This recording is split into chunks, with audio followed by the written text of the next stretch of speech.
रामाय रामभद्राय रामचन्द्राय वेधसे रघुनाथाय नाथाय सीतायाः पतये नमः।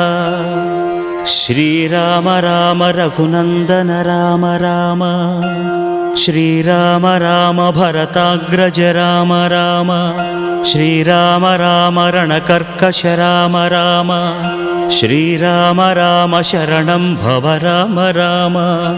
श्रीरामचन्द्र चरणौ मनसा स्मरामि श्रीरामचन्द्र चरणौ वचसा गृह्णामि श्रीरामचन्द्र चरणौ शिरसा नमामि श्रीरामचन्द्र चरणौ शरणं प्रपद्ये। माता रामो मत्पिता रामचन्द्रः